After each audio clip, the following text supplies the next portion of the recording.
Hola, bienvenidos a Viajeros en la Historia. En este video hablaremos de Grigori Rasputin, la verdadera historia del monje y consejero del zar Rusia. Rasputin, también conocido como el monje loco, nace el 21 de enero de 1869. Fue un místico ruso con una gran influencia en los últimos días de la dinastía Romanov. Rasputin era semi-analfabeto, a duras penas podía escribir. Asimismo, no recibió una educación formal, pero sabía algo de teología y leyó a los padres de la iglesia. En su lugar de origen, pretendía darse una apariencia de Jesucristo. Y del mismo modo tenía fama de sanador, a través del rezo por la cual, y gracias a su amiga llamada Zarina en 1905, fue llamado al Palacio de los Zares para cortar una hemorragia de su hijo y heredero, Alexei Nikolayevich Romanov, que padecía de hemofilia. El zarevich efectivamente mejoró. De esta manera, la familia Romanov, especialmente la zarina Alejandra, cayó bajo la influencia de este controvertido personaje. Deja tu like y ponte cómodo para que puedas profundizar en esta maravillosa historia.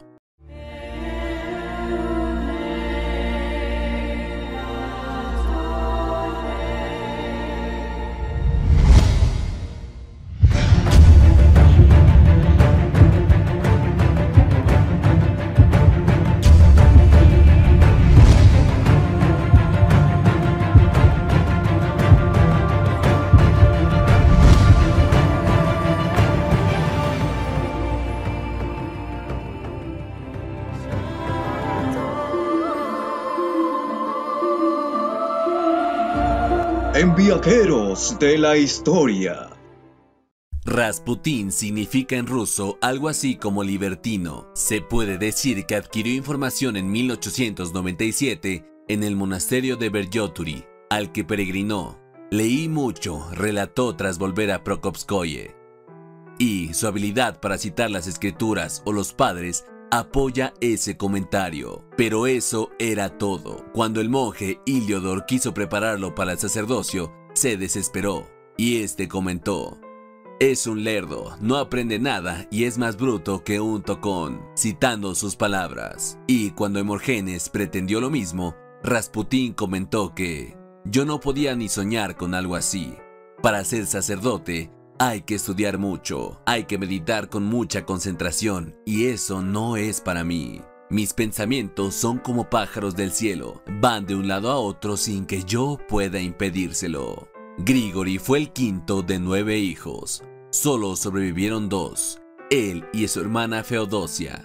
Asimismo, casi todos en su pueblo eran analfabetos. De esta manera fue muy poco conocido en su pueblo, siendo considerado incluso un extraño, pero dotado de dones misteriosos. Sus extremidades se sacudían, movía los pies y siempre mantenía las manos ocupadas. Sus tics físicos solían llamar muchísimo la atención. Asimismo, podemos acotar que lo poco que se sabe de su infancia se pudo adquirir mediante la hermana María, citando sus palabras.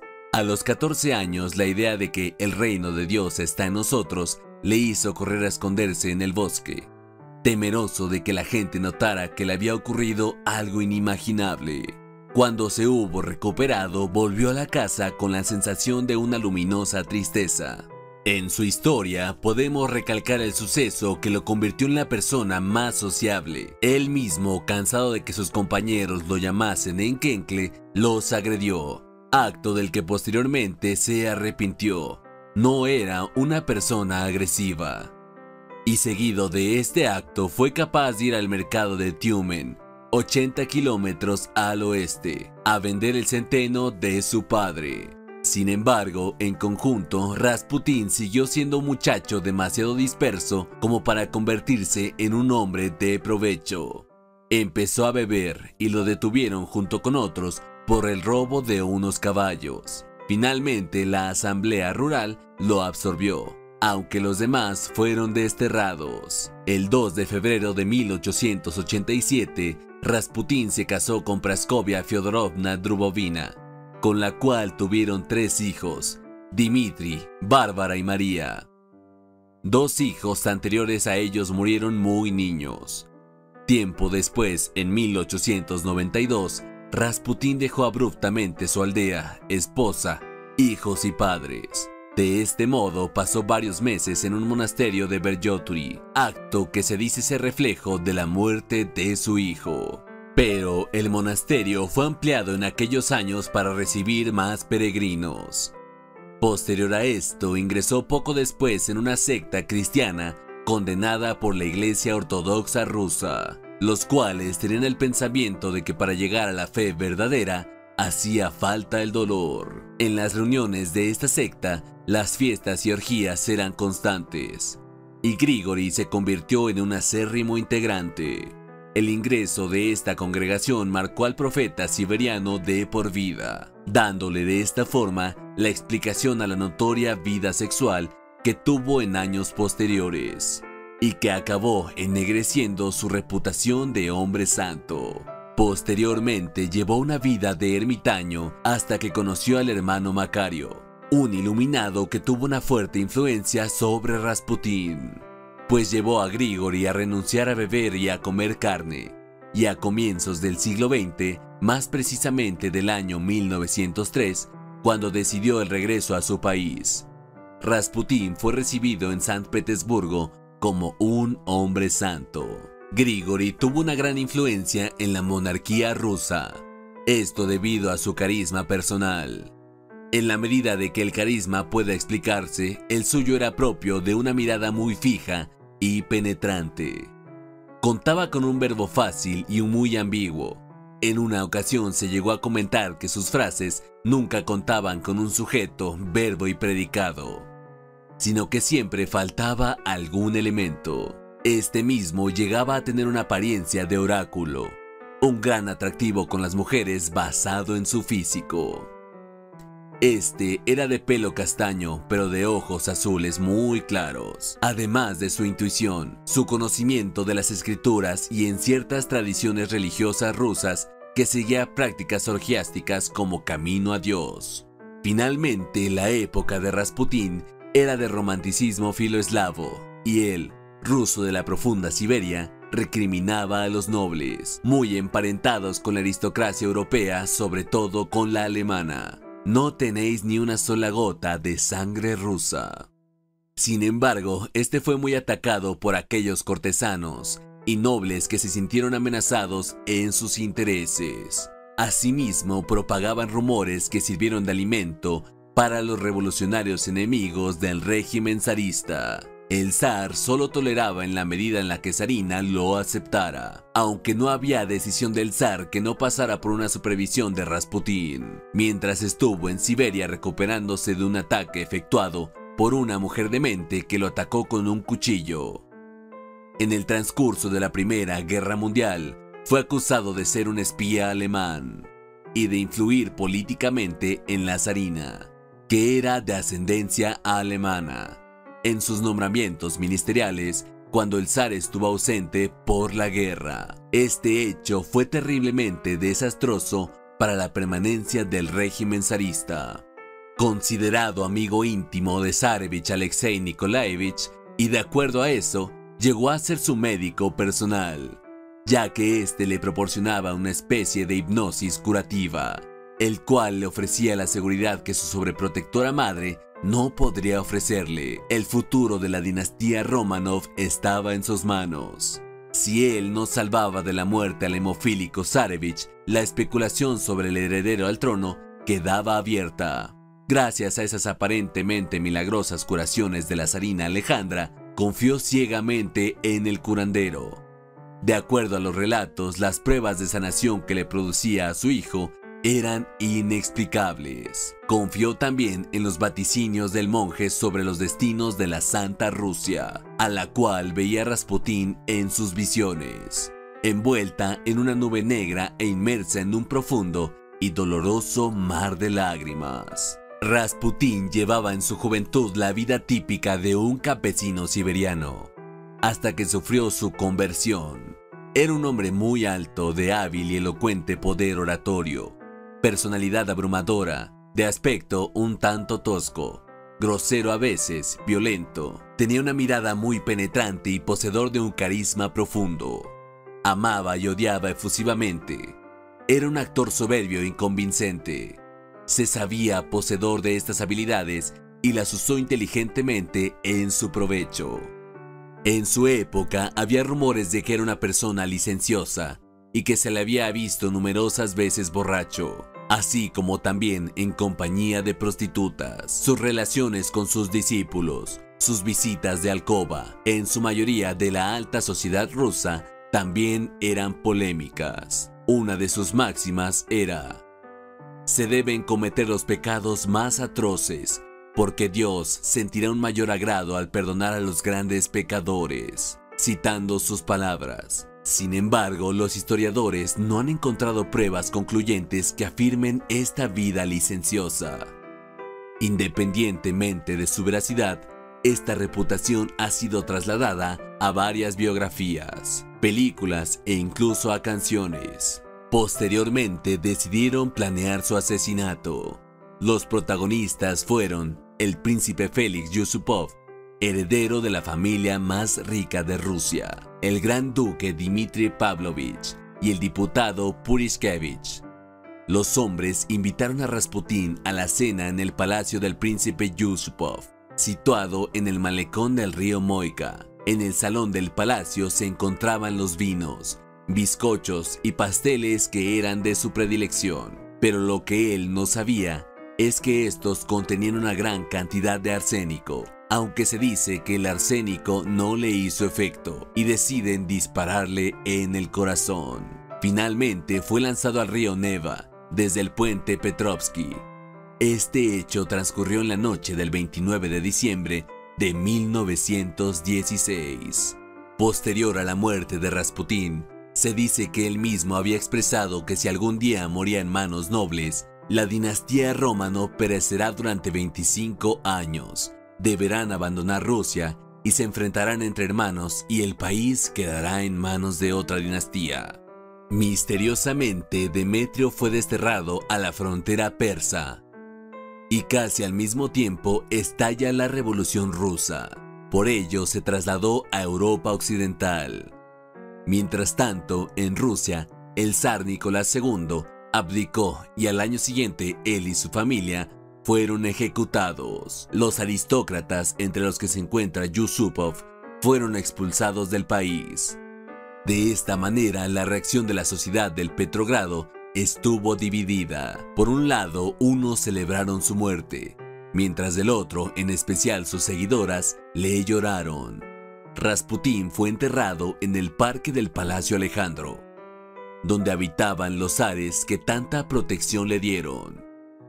Después de la Revolución de Febrero en 1917, el jefe del gobierno temporal, Alexander Kerensky, ordenó a sacar los restos de Rasputín y quemarlos. Poco antes de su muerte, Rasputín escribió a la zarina diciendo que esperaba una muerte violenta y, probablemente, por parte de la nobleza.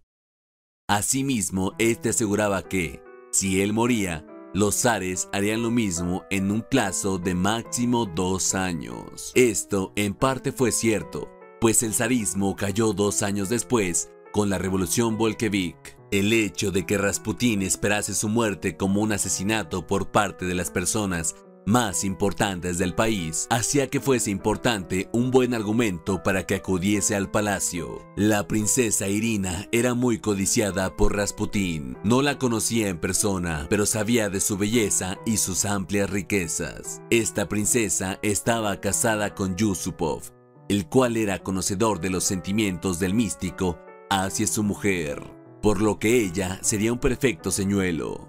Irina no estaba en el Palacio Moika el día del asesinato, ni siquiera estaba en Rusia, pero Yusupov le hizo creer a Rasputín que sí.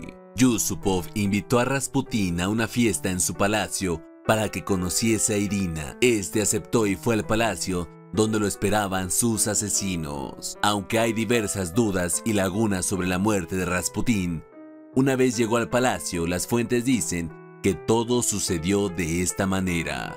Yusupov hizo un enorme banquete de pastas y vino en los sótanos del palacio. Pero todo ello tenía un veneno muy potente, el cianuro. Estaba en dosis más que letales para matar a un hombre.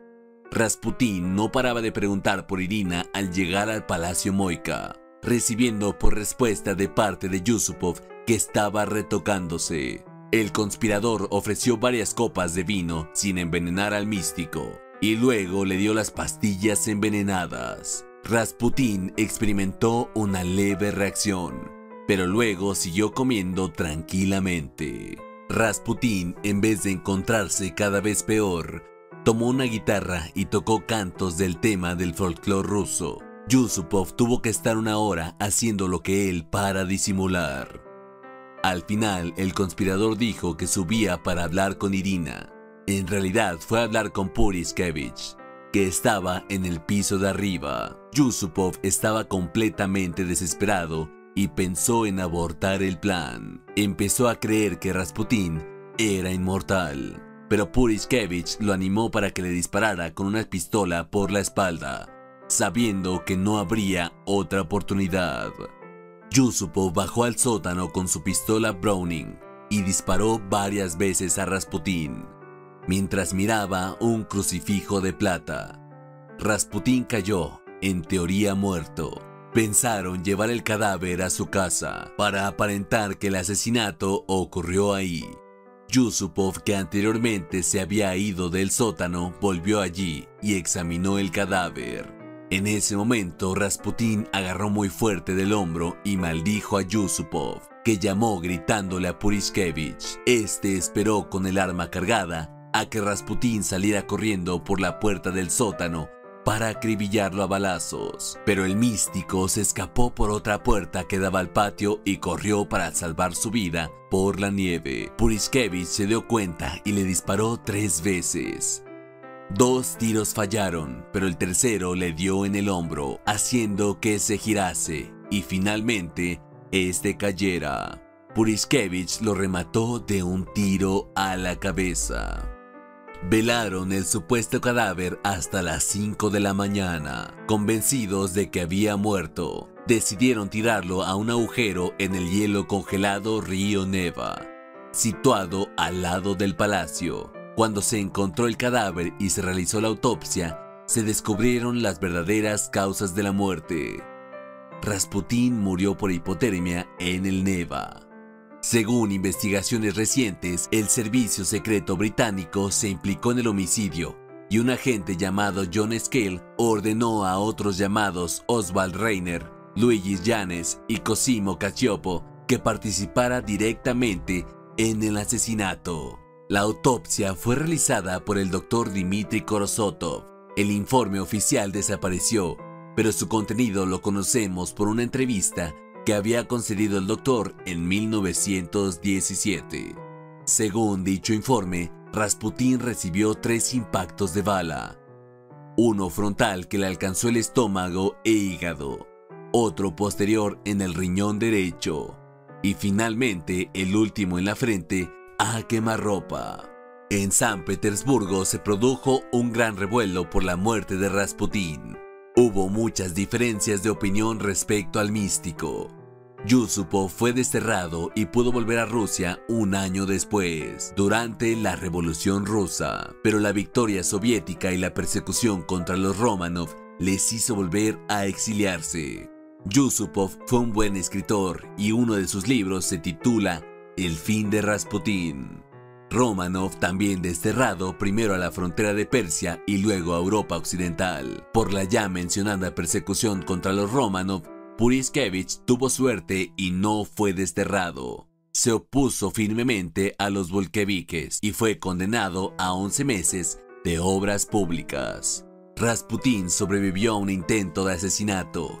El 12 de julio de 1914 fue apuñalado en el estómago por una campesina llamada Chonya Guseva. La joven de 36 años era seguidora de Iliodor, un ex sacerdote convertido en un enemigo de Rasputín, aunque confesó haber actuado sola. No olvides suscribirte para más relatos como este. Compártelo con tus amigos si te ha gustado y no olvides apoyarnos con tu like y tu comentario. Estamos aquí para informarte. Nos vemos en el próximo video.